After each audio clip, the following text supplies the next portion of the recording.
Nawakaribisha tuweze kusafiri pamoja. Leo ikiwa ndiyo lesoni yangu ya mwisho kusimama mbele yenu, nilichagua tuwe na hicho kichwa katika fundisho letu la siku ya leo. Na ningeomba basi tushirikiane katika kuchunguza jambo hili, na ninaamini ya kwamba Mungu wa mbinguni atatubariki. Kwa hivyo tunafanya uchunguzi, tunajua tatizo ni nini, na pia tunatafuta tiba, na ninaamini ya kwamba Mungu atatusaidia. Kwa hivyo tunaanza, jambo la kwanza ambalo tunaliangazia ni examination. Msomaji wa haraka tusomee kitabu cha Wakorintho wa pili mlango wa 13 aya ya 5.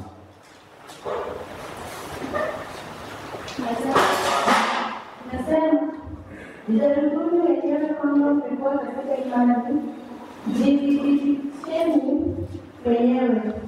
Jijaribuni, twende taratibu. Jijaribuni wenyewe kama mko kwenye nini? Imani. Kisha jidhibitisheni wenyewe.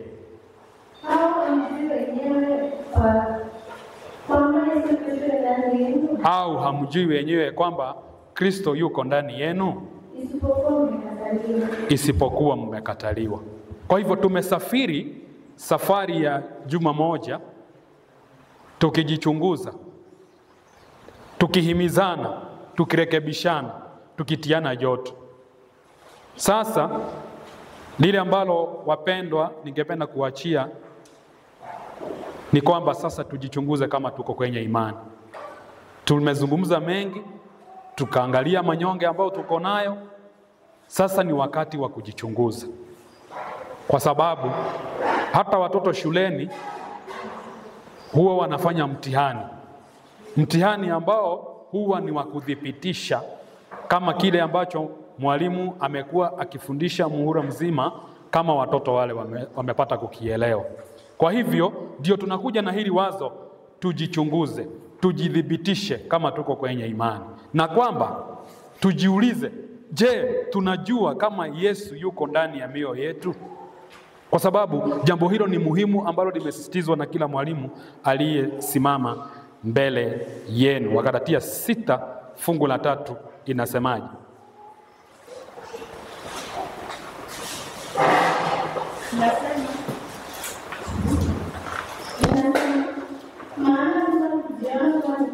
Mtu akijiona kwamba ni kitu naye si kitu, anajidanganya nafsi yake. Fungu la 4.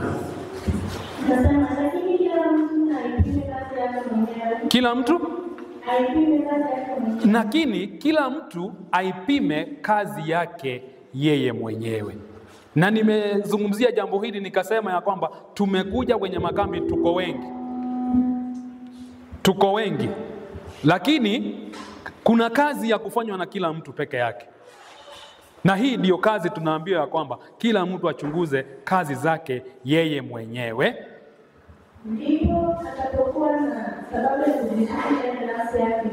Ndipo atakapokuwa na nini? Ndipo atakapokuwa na sababu ya kujisifu ndani ya nafsi yake tu. Unaona sasa, hili jambo ni la kila mtu binafsi. Ujidhibitishe kazi zako wewe mwenyewe. Acha kuangalia washiriki, ukiona makosa ndani ya washiriki, lakini hujadhibitisha wewe katika maisha yako, katika Ukristo wako umesimama wapi. Ndipo utapata kujisifu wewe peke yako, lakini hutasifu mtu mwingine. Hii ni kazi ya kila mtu peke yake. Tunapozungumzia kitabu hiki katika kitabu cha Selected Messages, ukurasa wa 89, paragrafu ya kwanza, hilo fungu limekuwa quoted pale. Na kitu ambacho ningependa tuweze kuelewa tunaposema tujichunguze, ni nini hiki tunachokichunguza? Nabii wa Mungu anasema closely criticize the temperament. Ya kwamba wewe jambo likija kwako huo unalichukuliaje? Hasira zako zimefika wapi? Kuchukulia mambo kwako kuko vipi? Kwa sababu Mungu alituumba tofauti. Na kila mtu kuna vile ambavyo anachukulia mambo. Mambo yawe ni mazuri, yawe ni mabaya, hayo ndiyo tunaambiwa tufanye nini? Tuyaangalie. Nimejaribu kuuliza disposition ni nini? Nisaidieni, disposition ni nini? Hali. Nasema ni hali. Hali ambazo zimekuzingira. Mazingara. Wewe mwenyewe unahisije? Hayo ni mambo, hisia zako uziangalie huwa ziko vipi. Mawazo. Haya ndiyo mambo ya kuchunguza. Maneno yanayotoka katika kinywa chako, ni mambo gani unaegemea, mambo gani, inclinations, malengo yako, hayo ni ya kuangalia, na hata matendo yako. Kitabu hiki cha Wakorintho wa pili 13 aya ya 5 kinaposema ya kwamba tujichunguze kama bado tuko kwenye imani, haya ndiyo mambo ambayo tunastahili kuyaangalia. Kwa hivyo unapofanya uchunguzi, unapojidhibitisha wewe mwenyewe, angalia mambo haya ambayo tumeweza kuyazungumzia hapa. Halafu anauliza, how can we ask intelligently for the things we need unless we prove by the scriptures the condition of our spiritual health? Kwa maneno mengine inasema ya kwamba tujidhibitishe kupitia kwa maandiko hali zetu za kiroho, afya yetu ya kiroho, tuko na afya ya kiroho au hatuna afya ya kiroho, ili tuweze kwa hekima kumuuliza Mungu tiba ya ule ugonjwa unapata ambao uko nao. Ndiye anauliza, tunawezaje kuuliza kwa hekima mambo ambayo tunayahitaji kama hatutajidhibitisha kupitia kwa maandiko? Maandiko ndiyo kioo.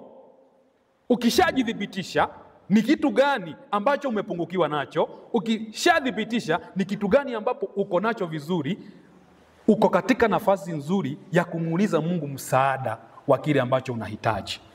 Kwa hivyo tunapozungumzia swala hili la kujichunguza, tuweze kuelewa ni nini tunachokizungumzia. Wengi katika maisha yao ya kiroho wanapitia njia ambazo haziko sawa, na maombi yao yanatolewa katika hali ya ulegevu na njia ya ovyo. Yaani unaenda mbele za Mungu upate kuomba, lakini huna malengo na maombi.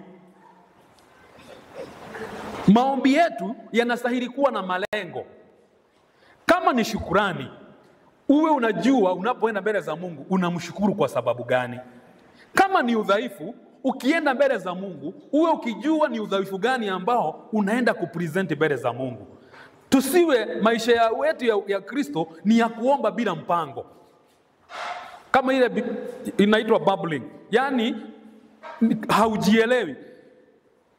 Mtu ambaye ako katika sehemu ama katika nyanja ya uongozi ama ako na majukumu, anastahili akumbuke ya kwamba hawezi kufanya jambo lolote ambalo yeye mwenyewe angetamani kulifanya. Na tulizungumzia hilo jambo jana. Mwalimu wa asubuhi amezungumzia hili jambo, ya kwamba bidii tunazozifanya kuacha mambo ambayo unaona ni unyonge, tulisema ya kwamba hilo jambo hauliwezi mpaka Yesu aweze kuingia ndani yako, aweze kufanya ile kazi. Na mwalimu wa asubuhi amesema vizuri, tuweze kusalimisha nia zetu kwa Mungu. Tukisalimisha nia zetu za Mungu, ndio Mungu anaweza kufanyia kazi yale mapenzi yetu na kutenda kwetu, ili tuweze kutenda yale Mungu mwenyewe anayapenda. Kila siku unastahili ukumbuke ya kwamba wewe ni tunu ya ulimwengu kwa malaika na hata kwa wanadamu. Na tumesema ya kwamba nyuma, siku ya Tuesday, tulisema ya kwamba wale watu ambao si waumini wana haki ya kudai kuona ya kwamba unaishi kulingana na vitu ambao umeitwa. Kwa hivyo kila siku ukipita, ukizungumzia, ndio tumesema hapa, angalia mambo ambayo tumesema udhibitishe ama uchunguze tempa zako, hali zako, mawazo yako, maneno yako, unaegemea nini, nini unapendelea zaidi, malengo yako na hata matendo yako, kwa sababu wale wasioamini wanaangalia mambo haya yote kwa karibu sana. Fungu hili linaendelea katika Livion Herald ya Februari 28, 1907, paragraph ya kwanza, na iko hapo kwa ubao unaona. Anasema ya kwamba some conscientious souls on reading this, akisoma hili fungu ya kwamba ujichunguze kama uko kwenye imani, wakisoma hivi tayari wanaanza kusema jamani, wanaanza kufikiria hisia zao vile ambavyo zilivyo. Nimejaribu kutafuta tofauti ya feelings na emotions, sikuweza kupata, lakini ukisoma fungu hili anasema kuna watu wakisoma hivi wanaanza kufikiria juu ya hisia zao. Lakini nabii wa Mungu anasema ya kwamba hili silo ambalo linazungumziwa katika hili fungu. This is not correct self-examination. It is not the petty feelings and emotions that are to be examined. Mambo ya kiroho, uko na unyonge fulani, huo unyonge si hisia. Hilo sio lenye tunapoambiwa tujichunguze. Hatuchunguzi hisia na emotions. Kile tunachunguza ni maisha yako kwa jumla, na ndio tuliambiwa wale waumini wanapotuangalia wanaangalia consistency ya maisha yetu vile tunavyoishi. Ulipoamini, ulipotangaza, ndio unaona mabatizo tunafanya hadharani, kwa sababu unapobatizwa kuna tangazo huo umefanya. Sasa kuanzia hapo unapobatizwa huo umetangaza ya kwamba umekufa, umezikwa na umefufuka pamoja na Kristo. Sasa kuanzia hapo maisha yako yanaangaliwa. Kwa hivyo kile ambacho tunachunguza hapa ni maisha, tabia, ambayo kipimo chake pekee yake ambacho kinastahili kutupimiacho ni neno la Mungu ama sheria ya Mungu. Si wewe, si mwenzako. Halafu anasema tunda huwa linaeleza vile mti ulivyo. Na ni hivyo, ukipata maembe, kila maembe, si utajua kama si hapo unasema kama ni mtamu ama si mtamu. Si ndio hivyo? Kwa hivyo matendo yetu, hisia zetu, sio hisia zetu, lakini our words, not our feelings, bear witness. Hivyo matendo yetu, sio hisia zetu, ndizo zinapoeleza sisi ni akina nani. Kwa hivyo ni lazima tujue ni nini ambacho tunakizungumzia. Na paragrafu ya pili ya hicho kitabu hapo inasema hisia kama zinatia moyo ama zinavunja moyo hazistahili kufanywa kipimo cha hali yetu ya kiroho. Hisia kupitia kwa neno la Mungu tunastahili kujua msimamo wetu mbele za Mungu uko vipi. Kile kinaweza kutusaidia kujua tumesimamaje mbele za Mungu ni neno la Mungu, wala si hisia ambazo unasikia wakati mwingine zinakuinua na hisia mara nyingine unasikia zinafanya nini? Zinakudidimiza. Wengi wamechanganyikiwa katika jambo hili. Wakati wana furaha wanafikiria ya kwamba wanakubalika na Mungu. Wakati badiliko limekuja, hiyo furaha haiko na wanasikia kwamba wana msongo, wanafikiria kwamba Mungu amewaacha. Lakini kumbuka, tunakuwa discouraged kuongozwa kujua kusimama mbele ya Mungu kupitia kwa hisia.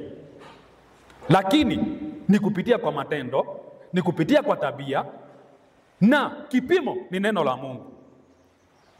Niko paragrafu ya 5 nimeandika pale, andika pahali ambapo utaweza kufuatilia. Tunastahili kujiuliza maswali ama kujichunguza sisi wenyewe. Unajiuliza, mimi vile nilivyo na mambo ambayo nimefaulu nayo kama Maina, je, ninaweza kusimama mbele ya Mungu mtakatifu? Hili swali ni la kujichunguza. Yes, umesoma. Yes, una mali. Yes, uko na watoto. Yes, uko na mke. Yes, uko na mume. Lakini hayo yote ukiwa nayo hivyo ulivyo, ni lazima ujiulize, hivi nilivyo naweza kusimama mbele ya Mungu mtakatifu?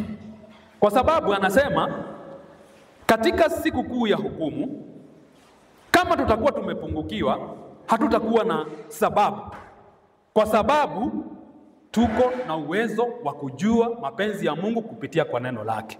Imagine umeenda makambi mara ngapi? Imagine umeenda semina mara ngapi? Imagine umesoma Biblia mara ngapi? Imagine umesoma roho ya unabii mara ngapi? Mungu amejifunua kwa njia ya kipekee kwetu kupitia kwa neno lake. Kwa hivyo siku ya hukumu hautakuwa na sababu ni kwa nini uko vile umekutana na ile hukumu, kwa sababu neno la Mungu liko wazi. Na ni katika mikutano kama hii tunaendelea kufunuliwa zaidi na zaidi kile ambacho tukifanye ili tuweze kusimama mbele ya Mungu mtakatifu. Chukulia Biblia kama kitabu chako ambacho unakisoma kila siku, kwa sababu ni kupitia kwa kutii kweli zake tutaweza kutakasika. Bwana asifiwe. Biblia isomwe na kila mtu kila siku, kwa sababu ni katika kutii kweli za Biblia tutaweza kutakaswa. In fact, Yohana 17:17 inasema huwatakasa kwa nini? Kwa lile neno. Kwa hivyo neno ndilo linatutakasa, lakini linakutakasa wakati umelitii lile neno. Halafu ili kuweza kudhibitisha kazi ya ukombozi, Mungu alitoa zawadi ya mwanawe pekee ambaye ni Yesu. Swali ni, je, tutamkubali mibaraka ambayo Kristo ameinunua kwa ajili yetu kwa kafara ambayo haina kipimo? Mtumishi Nathan alitufundisha hili jambo ya kwamba upendo wa Mungu hauna nini? Hauna kipimo. Je, tunaulizwa ya tutaweza kukubali hii kafara ambayo haina mwisho? Yesu ametuwezesha tuweze kuwa warithi wa uungu, tukiwa tumeondolewa katika maovu ambayo yako katika dunia hii kupitia kwa tamaa. Tunajichunguza. Tunaambiwa hivi, tuko August 15, 1907, paragraph ya 6. Let us not give the impression that our religion consists principally in coming to the church on Sabbath. Tusichukulie ya kwamba mambo yetu ya kiroho ama udini wetu ama kusimama kwetu katika mambo ya kiroho kuna husiana tu kuja Sabato na kujua ya kwamba fulani na fulani amekuja na amesikiza mhubiri. Baadaye tunatoka, tunarudi nyumbani, tunaendelea kufanya zile dhambi ambazo tumezoea kuzifanya. Wengi hatutoki kukosa Sabato kwa sababu tutaulizwa Maina yuko wapi? Mbona leo Maina hakwenda? Ama leo amepata kazi akaenda Mombasa. Irungu, mbona leo hayuko hapa? Kwani anaweza kuwa ameenda wapi? Wengi huenda, sisemi ni hapa Kisii watu, hata tunasikia udini wa Seventh Day umeanzia hapa Kisii. Kwa hivyo watu hapa hata Sabato wanaijua vizuri zaidi. Huwezi kupata ameenda shughuli zingine. Lakini swala ni tusiwe watu wa kutaka kuja Sabato, kusikiza mahubiri na kutoka na kwenda. Yesu amesema, na tulisema hili jambo tumezungumza, ninyi ni nuru ya dunia.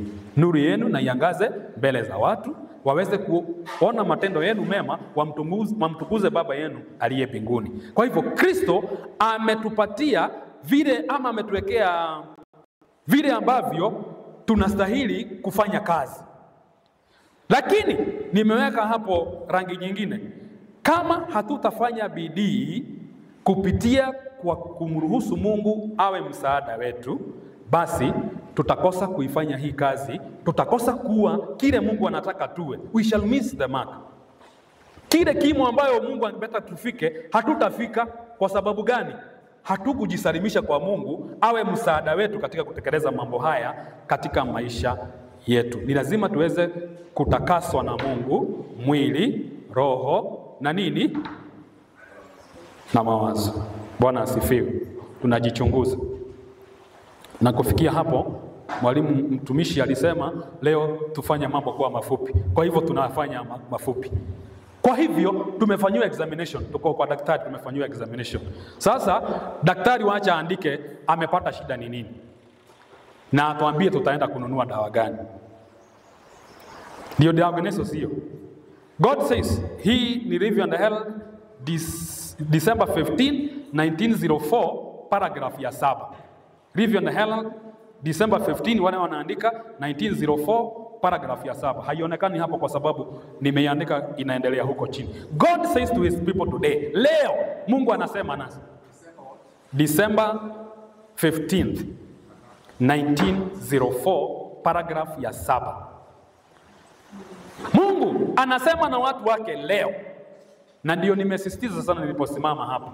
Hili neno linapotoka, usilichukulie kama neno la mwanadamu. Lichukulie ya kwamba ni neno la Mungu kweli kweli. Sasa Mungu anasema hivi leo. I have somewhat against, tulisoma kitabu hiki ujumbe kwa kanisa.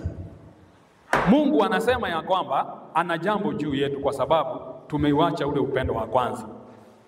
Kwa hivyo akasema, kumbukeni pahali mlipoanguka, mkatubu na muyafanya matendo yale ya kwanza, ama nitawatapika.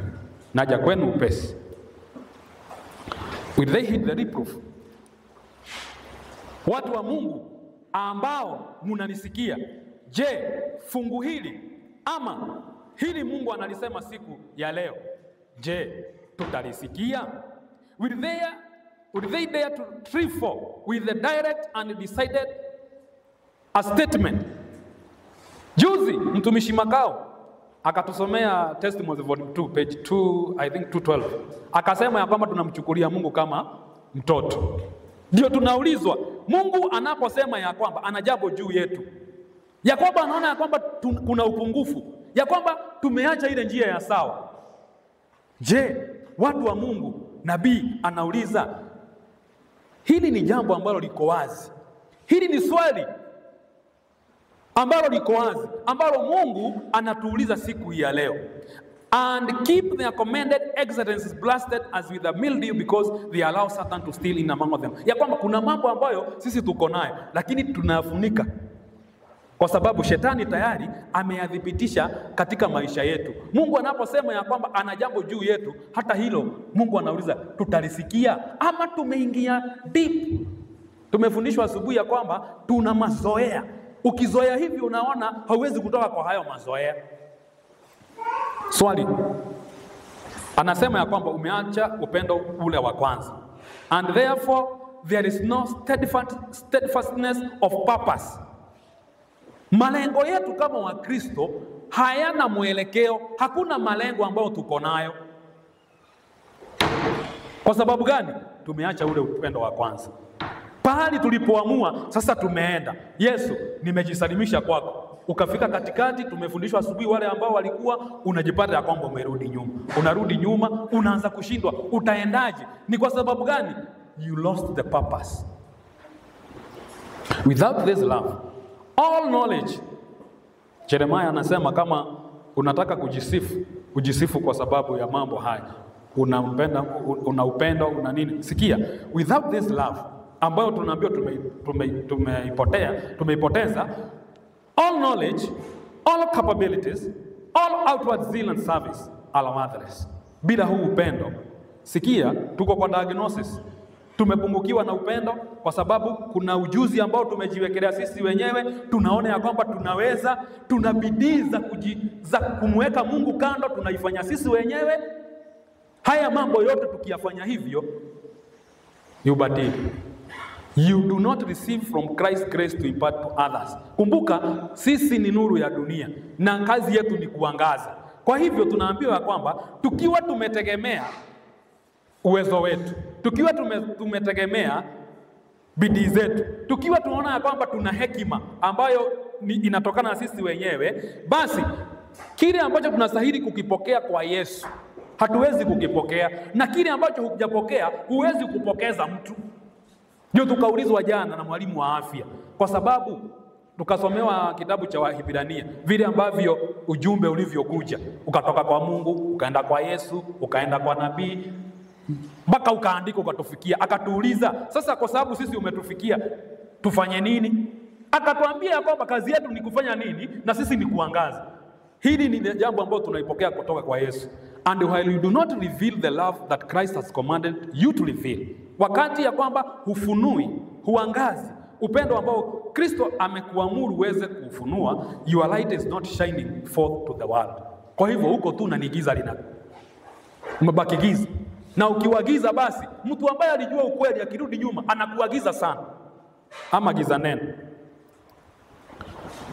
Tunaendelea, tuko Riven held December 15, 1904, paragraph ya 12. There are many who are not Bible Christians. Wengi si wanafunzi ama si Wakristo wa Biblia. They follow a standard of their own devising. Na huu ugonjwa umeangaziwa sana na walimu. Ulizungumziwa kuhusu kina Suleimani, ulizungumziwa kuhusu Samson, vile ambavyo Mungu alisema fuata hii njia, lakini wakaamua wacha tutesti Mungu hii barabara nyingine, tuone vile ambavyo itakavyokuwa.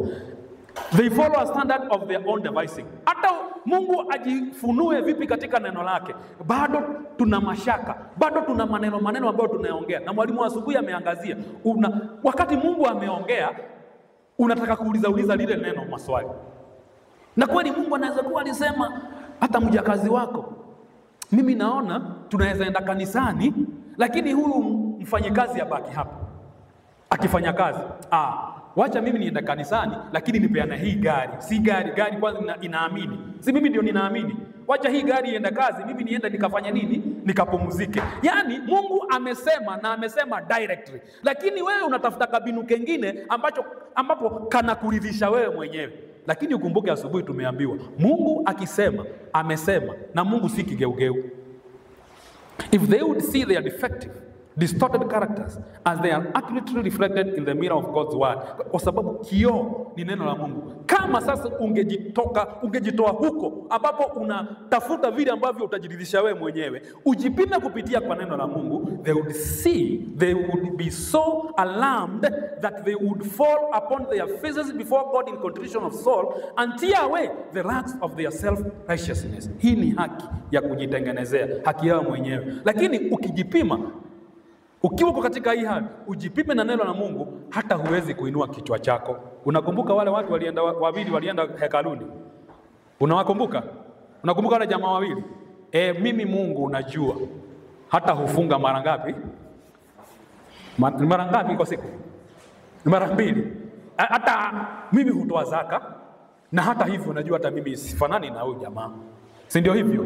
Na yule mwingine alifanya nini? Aliweza hata kuinua uso wake. Aliinama chini akasema, Mungu ni rehemu.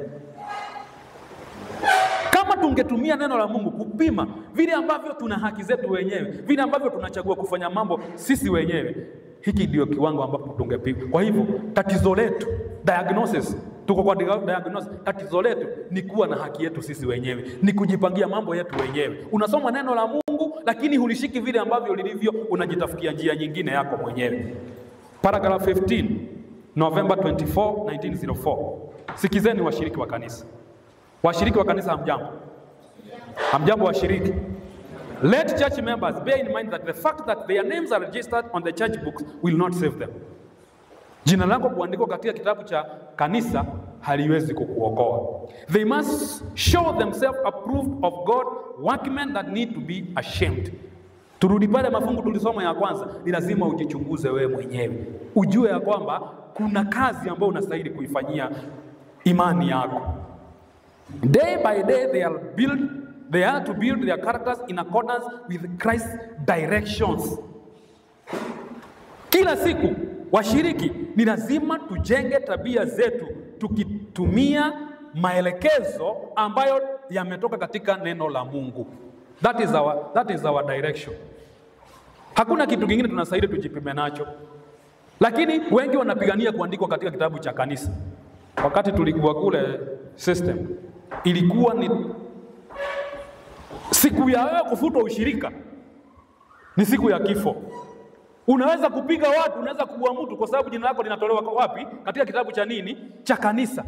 Lakini ni vizuri tunapoandika majina katika kitabu cha kanisa, sisemi mimi ni makosa, sisemi ni dhambi, ni vizuri kwa sababu hapo ndio tunaweza kuuliza na maswali vizuri, manake tuna nia moja. Hapo ndio tunaweza kusema wewe fanya kazi hii na mimi nifanye ile nyingine. Kwa hivyo sifundishi ya kwamba majina kuandikwa katika kitabu cha kanisa ni vibaya, lakini nasema ya kwamba udhibitisho ndani ya moyo wako, kwa sababu jina lako liko hapo. Hii ni tikiti yangu mbele, nikisimama mbele ya Mungu nimesimama vizuri, huo ni kujidanganya na kujidanganya. They are to abide in him constantly, exercising faith in him. Imani ambayo si ya kushuka. Tuliambiwa mambo ya kiroho si ya kuingia na kutoka. Kuingia na kutoka. Unafanya dhambi, unaenda unabatizwa, jina lako linaandikwa kitabu cha kanisa. Unaenda unafanya nyingine, unabatizwa, linakuja linaandikwa tena.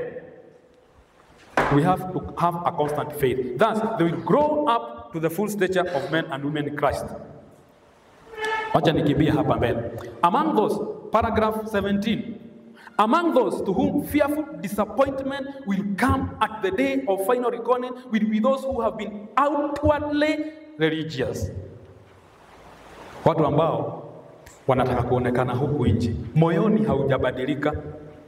Lakini Sabato ikifika, ukibeba ka Biblia hivi, watu wanajua huyo ni mtakatifu sana, ameenda kwa ibada. Ukristo wa kujionyesha wa nje, ule mtu wa ndani hajashughulikiwa. Na watu hawa tunasema ya kwamba watakuwa na kutahayarika siku ya hukumu, na kutahayarika kwao kutakuwa kukubwa kuliko wale wengine wote. Who have apparently lived Christian lives. Unapojitangaza ya kwamba umeamua kuishi maisha ya Ukristo, but who have woven self into all that they do. Yule mtu tulisema afe wewe mwenyewe, ujichunguze wewe mwenyewe. Tulisema injili inapendekeza ikushughulikie wewe mwenyewe, iondoe ule ubinafsi.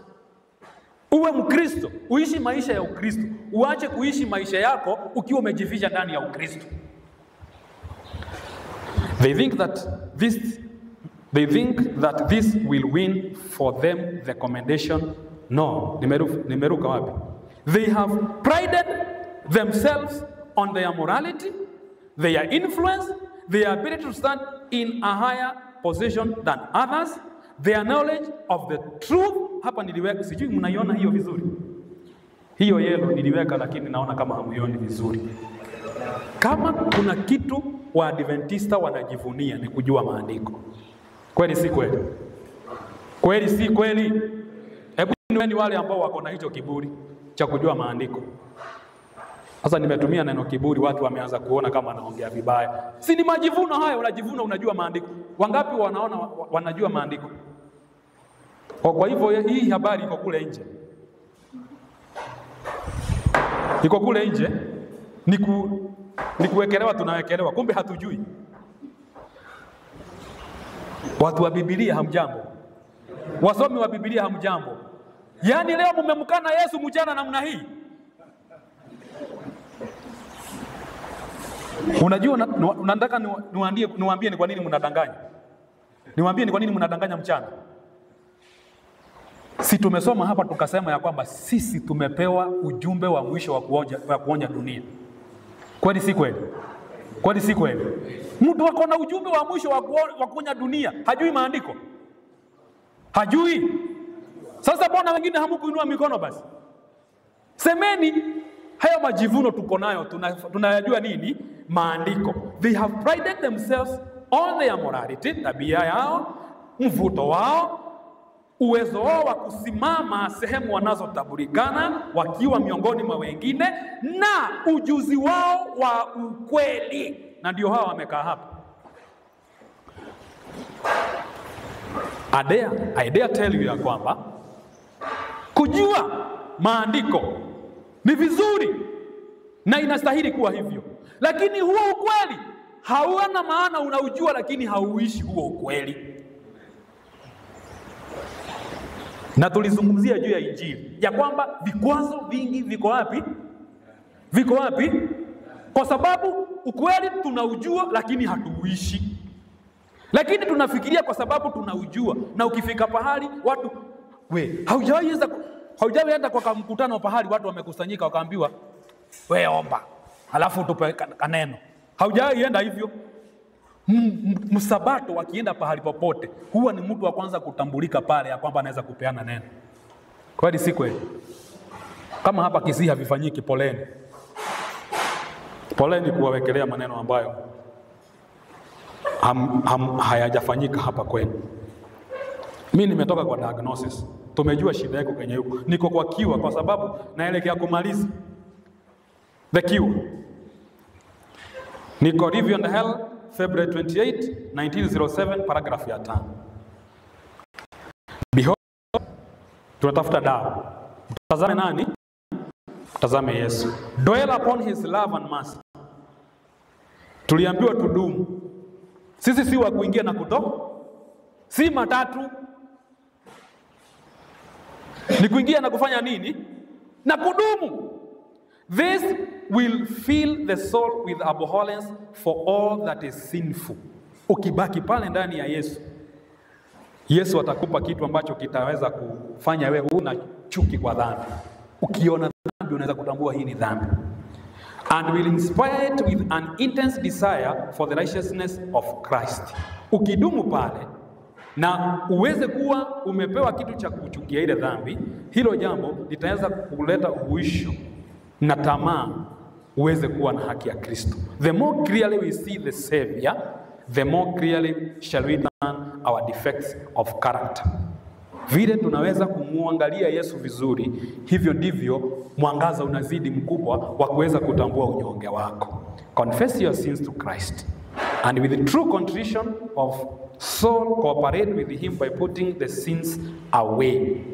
Ungama dhambi zako kwa Kristo, na kwa unyenyekevu mkubwa wa moyo ushirikiane naye kwa kuziacha zile dhambi.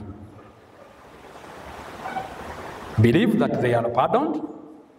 Amini ya kwamba umesamehewa.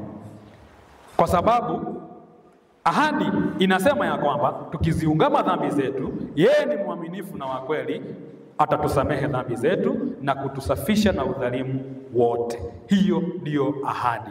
The problem ambayo tuko nayo kama Wakristo ni kutambua ya kwamba tuna dhambi, tunaenda mbele za Mungu, lakini bado una mashaka kama hii dhambi imesamehewa.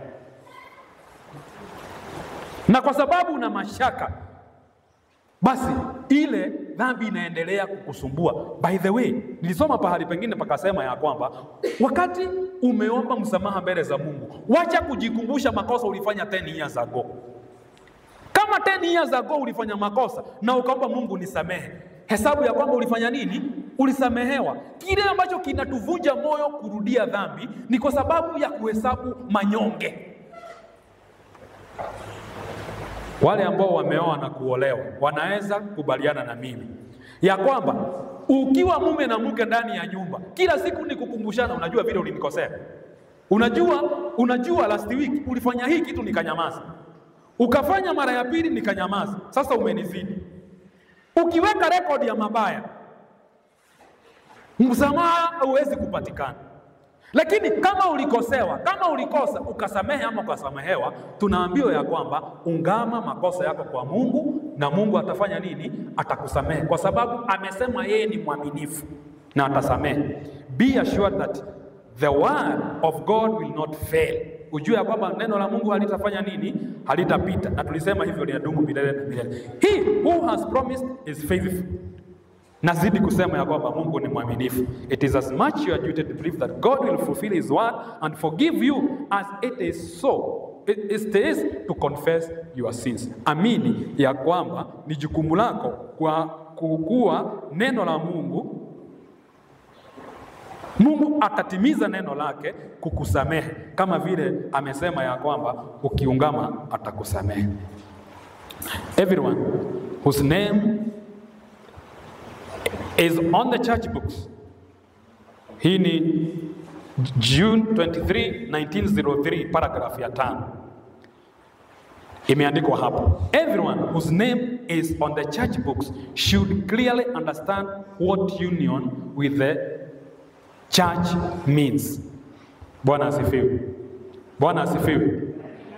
Na hii ndio koti yangu ya mwisho nasoma. Everyone whose name is on the church book should clearly understand what union with the church means. Number 1, union with the church means that you have pledged yourself to serve God. Ya kwamba umeapa ya kwamba utamtumikia Mungu. Bwana asifiwe. Bwana asifiwe. Ya kwamba umeapa ya kwamba utamtumikia nani? Mungu. Jambo la pili, it means that you have fully surrendered self to him in order that Christ may reign where self once reigned. Inamaanisha ya kwamba umejisalimisha kwa Kristo ili pahali ambapo ubinafsi ulikuwa unatawala, Kristo sasa atawale. Hivyo ndivyo inavyomaanisha wewe kuwa jina lako liko katika kitabu cha kanisa na wewe ni mshiriki. Jambo la tatu, it means that you have given up the selfish ideas and plans that you cherished for so long. Ya kwamba umeachana na mawazo ama ideas. Mumenyamaza. Ni ideas na mipango ambayo umeienzi kwa muda mrefu and have yielded your mind to the mind of Christ. Na umesalimisha mawazo yako kwa mawazo ya nani? Ya Kristo. Si ni yeye sasa natawala? Ndio unasema sio mimi tena, bali ni Kristo aishie ndani yangu. Hallelujah. Inamaanisha that your fixed purpose is to be one with God. Amen. Amen. Ya kwamba lengo lako peke yake ambalo limebaki katika maisha yako ni wewe kuishi na Mungu mtakatifu, Mungu pekee wa kweli. Hapo ndio lengo lako liko. Unapokuja hapa kanisani, unaposema nimebatizwa, umekuwa mshiriki, inamaanisha ya kwamba umeamua lengo lako ni moja, kuwa na Mungu maisha yako, one with his people. Ya kwamba hautakuwa problem miongoni mwa washiriki. Ya kwamba ukiwa hapo, ukiwa mshiriki, utakuwa unatafuta uwiano kati ya watu wa Mungu. Ya kwamba ukiwa hapa daima utakuwa unaelekeza watu katika umoja wa roho. That you will exercise self-denial. Ya kwamba utajikana wewe mwenyewe and self-sacrifice to advance the interest of his kingdom, that you will strive to overcome everything that hinders growth in grace. Ujikane wewe mwenyewe na ujitoe kwa ajili ya mambo ya kiroho. Watu wengine ni washiriki, lakini wao ni wale wanaitwa wa kujaza viti. Wacha nitumie hilo neno hata kama si nzuri. Wewe hutaki kufagia kanisa, hutaki kuwa deacon, hutaki kuwa deaconess, wewe hutaki kuwa asha. Ukiambiwa chorister, huwezi uchorister. Ukiambiwa panga viti, huwezi. Ukiambiwa ufundisho, huwezi. Wewe kazi yako ni kuja, unakaa, unahudumiwa, unaondoka. Lengo lako katika masuala haya ya kuendeleza mambo yanayohusu ufalme wa mbinguni ni nini? Na kwamba utang'ang'ana. You will strive to overcome everything that hinders growth in grace. Kwa sababu maisha ya Mkristo ni kama mti, unakuwa. Ukiona shambani kwako umepanda mahindi na kwekwe zimezidi, unachukua jembe unaingia shambani kulima. Kweli? Kweli? Vivyo hivyo, ukiona kitu ambacho kinakuja karibu na wewe, kinakuzuia ukue kufikia kimo kile ambacho Yesu anahitaji, una strive. Lakini ukumbuke, hii si strive yako wewe mwenyewe, ni ile ya kujisalimisha kwa Yesu. Unamwambia Yesu, mimi hili siliwezi. Nipe nini? Nipe uwezo. Nilikutana na kijana katika huu mkutano, akaniuliza swali na nikashukuru sana.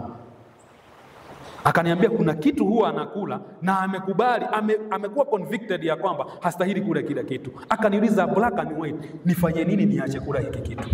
Nikamwangalia hivi mpaka nikamhurumia. Lakini nikamwambia, pamoja na kukuhurumia, jua ya kwamba ndani yako hauna uwezo wa kukiacha. Kwa sababu test buds zako zinakwambia hicho ni kitu ni nini? Ni kizuri. Lakini kuna yule anaweza kuzawazisha nini? Test buds. Kwa sababu yeye ndiye aliziweka. Umkubali Yesu ndani yako. Umwambie Yesu, hili sifanye nini? Siliwezi. Wapendwa, naomba tusome kitabu cha Waefeso 5 aya 14 hadi 16. Napoelekea kumaliza. Mwingine atoe kitabu cha Yakobo 4 aya 7 hadi 10. Huyo akimaliza hilo tunaingia Waefeso 5 aya 14 hadi 16. Soma vizuri kwa sauti. Maneno haya ndio ninayomalizia nayo, ndio ninakuachia we mpendwa wa hapa Kisii. Sijui tutakutana lini tena tuzungumze hivi. Nasema Ephesians chapter 5 verse 14 to 16. Unayesoma simama. Hivyo husema, amka wewe usinziaye. Hivyo husema, amka wewe usinziaye. Ufufuke katika wafu. Ufufuke katika wafu. Na Kristo atakuangaza. Na Kristo atakuangaza. Basi angalieni sana jinsi mnavyoenenda. Basi watu wa Kisii, angalieni sana vile jinsi mnavyoenenda, Si kama watu wasio na hekima, si kama watu wasio na hekima, bali kama watu wenye hekima. kama watu wenye hekima, Mkiukomboa wakati, kwa maana zamani hizi mkiukomboa wakati, kwa maana zamani hizi ni za uovu. zamani hizi ni za uovu. Umefika 16? Umefika hapo, tumemaliza. Umesikia? Twende Yakobo 4 aya 7 hadi 10. Inasemaje?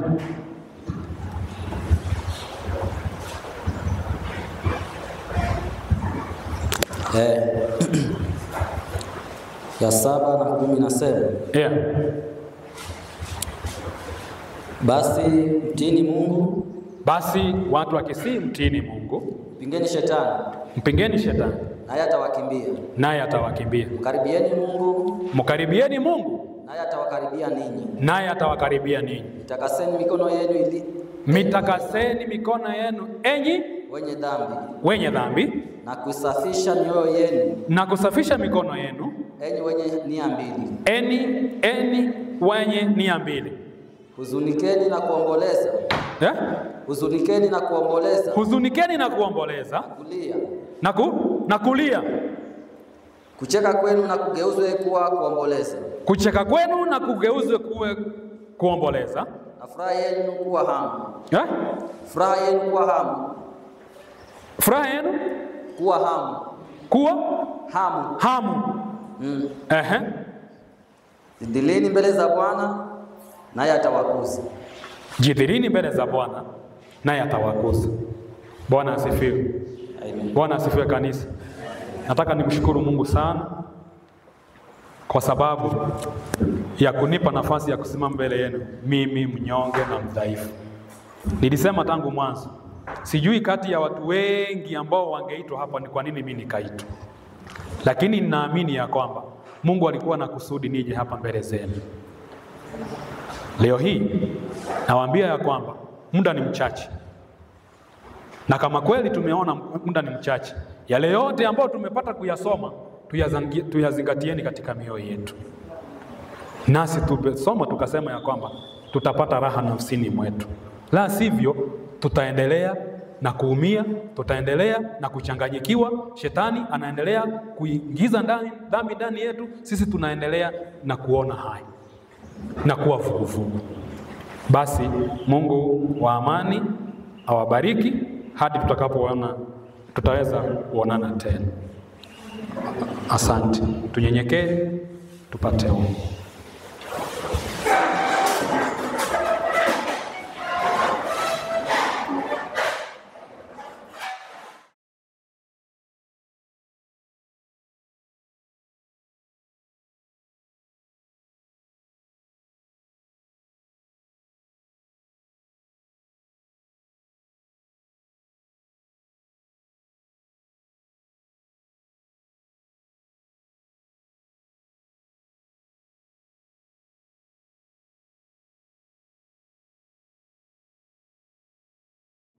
Tumelishwa, lakini tunajua yule mwovu yuko tayari kuchukua kile ambacho kimeweza kupandwa katika mioyo yetu. Lakini Baba, tumegundua ya kwamba tukiamua, tukisalimisha nia yetu kwako Baba, tutadumu na hili neno litakuwa kila siku linakuwa kama chemichemi katika maisha yetu. Ombi letu Baba, niweze kutujenga na kutukuza katika hili neno, ili hatimaye tuweze kufaa kusimama mbele za Mungu mtakatifu. Kama katika mazungumzo yetu tumeweza kunena ambalo halikupasa, kama kuna neno limetoka kwenye kinywa changu ambalo halikustahili kufikia masikio ya wanao, Baba nakuomba unisamehe. Kama kunalo nimelisema ambalo Baba ulikuwa umekusudia liweze kufikia sikio hata kama ni moja katika hili kanisa, Baba, hebu neno hili likaweze kuzaa matunda. Mungu wangu, ninakushukuru kwa sababu ya kutupa amani na utulivu na afya. Baba, tunapoendelea na maandalizi ya Sabato, tunazidi kujiweka mbele zako kwa ajili ya wahudumu ambao wako nyuma yetu. Haya yote tunaweka mbele zako, kupitia kwa jina la Yesu aliye Bwana na mkombozi wetu. Amen.